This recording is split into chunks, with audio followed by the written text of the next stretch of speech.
हुए आप और आपकी भावना की वजह से आज ये पीएम श्री में चयन हुआ है। क्योंकि इस विद्यालय की हालत 7 साल पहले आप सभी लोगों से कोई छुपी नहीं है कि इसकी क्या हालत थी और क्या आज हाल हो गए हैं, इसके बदलाव हो गए हैं और आज और भी ये ऊंचाइयों को छुएगा। इतना बड़ा बजट आएगा और आप लोग जब ये विद्यालय प्रांगण में आप सभी अभिभावकों से भरा हुआ देखता हूं तो मेरा मन गदगद हो जाता है। आप सभी लोग हर उत्सव पर बहुत ही तमन्ने से यहाँ भाग लेते हैं और जैसा पहले श्रवण जी सर ने बताया उसी कड़ी में मैं कहना चाहूँगा कि जब तक आप हमारे साथ कंधे से कंधा मिलाकर इन नन्हे मुन्ने बालकों के भविष्य के लिए सहयोग नहीं करेंगे तब तक ये भवन की कोई सार्थकता नहीं रहेगी। तो मेरा सभी अभिभावकों से अनुरोध है कि वो समय समय पर अपने बच्चों की प्रोग्रेस रिपोर्ट बच्चों के बारे में जरूर विद्यालय से संपर्क में रहें।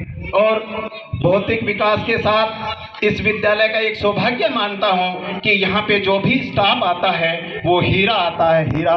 पूरा राजस्थान का सिरमौर इस विद्यालय में आता है। ये अपनी एक इस धरा की ही कमाल मान सकते हैं। यहाँ पे श्रवण जी सर हैं, उपप्राचार्य इंग्लिश के इतने विद्वान हैं, वो आए और उनके बाद में हमारे प्रिंसिपल सर आए तो उनके बाद तो विद्यालय की काया ही पलट गई। आप देख रहे हैं बहुत युवा और मेहनती और इनकी बदौलत ये पीएम श्री में हुआ है। क्योंकि इनके नॉर्म्स बहुत होते हैं और कोई छोटे दिल वाला ये कर नहीं सकता क्योंकि सबको अपनी नौकरियों की रहती है कि ये नहीं करेंगे वो नहीं करेंगे। तो उन्होंने बड़ा दिल दिखाते हुए अपने विद्यालय का चयन पीएम श्री में करवाया। इनके लिए मैं भी इस ग्रामवासी होने के नाते इनको बहुत बहुत धन्यवाद और इनका आभार करना चाहता हूँ। और अब आपने देखा होगा कि पहली बार अपने विद्यालय में 21 का स्टाफ आया है। आप देख रहे होंगे कि पूरा स्टाफ आपको दिख रहा है, बहुत ज़्यादा संख्या में है। तो 16 में यहाँ पे मैं आया तब स्टाफ बहुत कम था और 13 शायद 14 में तालाबंदी भी हो गई थी। सिर्फ सुरजा राम जी और बाबूजी के कंधों पे इस विद्यालय का बाहर था। और आज यही विद्यालय है कि इसमें 21 का स्टाफ है और अब भी 4 पद खाली पड़े। ये सब अपने विद्यालय का जब कोई नाम सुनता है, काउंसलिंग होती है तो सब पूरे ब्लॉक में पूछते हैं कि कहाँ जाएं कि खेजड़ा पीएम श्री है, अच्छे संसाधन है, अच्छा स्टाफ है और अच्छे गांव के लोग हैं, अच्छे बच्चे हैं तो वो स्टाफ आता है। अभी आप देख रहे होंगे कि दोनों नए साथी यहाँ मंच संचालन कर रहे हैं। एक तो हमारे हिस्ट्री की लेक्चरर हैं श्रीमती स्नेहलता जी, वो मंच संचालन कर रही हैं। दूसरे विक्रम जी कसवा जो सावा के हैं। आपने देखा होगा कि इनको इस विद्यालय में 3 महीने भी नहीं हुए, स्नेहलता जी को तो शायद महीना भर हुआ है, फिर भी कितने अच्छी तरीके से इस विद्यालय का मंच संचालन वे दोनों कर रहे हैं। तो ये यहाँ पे हमारा विद्यालय में जो भी स्टाफ आता है हीरा त्रास के वो लोग भेजते हैं। ये अपने विद्यालय का सौभाग्य है। और इस साल में 3 फर्स्ट लेवल के और 1 फर्स्ट ग्रेड और 1 सेकंड ग्रेड 5 पद अपने इसी 3-4 महीनों में पिछले में भर गए हैं। और उसके बाद भी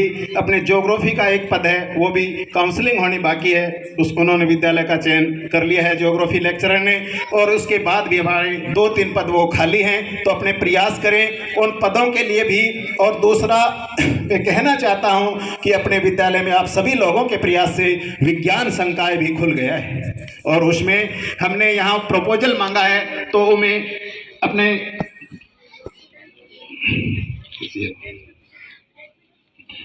अपने यहाँ एसडीएमसी द्वारा मैथ और बायोलॉजी 2 सब्जेक्ट होते हैं तो बायोलॉजी का यहाँ से विषय का चयन करके भेजा है। और ऐसी संभावना है कि अगले सत्र से यहाँ साइंस संकाय की पढ़ाई शुरू हो जाएगी और स्टाफ भी आ जाएगा। यदि अपने लगे रहेंगे तो यहाँ कुछ भी असंभव नहीं है। और आने वाले चंद दिनों में ये विद्यालय नहीं महाविद्यालय भी बनेगा अपने यदि इसी तरह लगे रहे तो।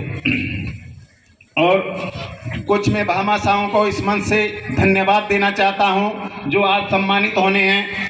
विनोद कुमार जी सारण, मनसा राम जी सारण, जिन्होंने अपने विद्यालय में विज्ञान विषय और कई विषयों के अध्यापक खाली थे तो उनको मैंने फ़ोन किया तो उन्होंने कहा अंकल जी आप बताओ, एक अध्यापक की मैं 12 महीने की तनख्वाह जो बनती है मैं दे दूंगा। तो उन्होंने 60,000 रुपये फ़ोन के साथ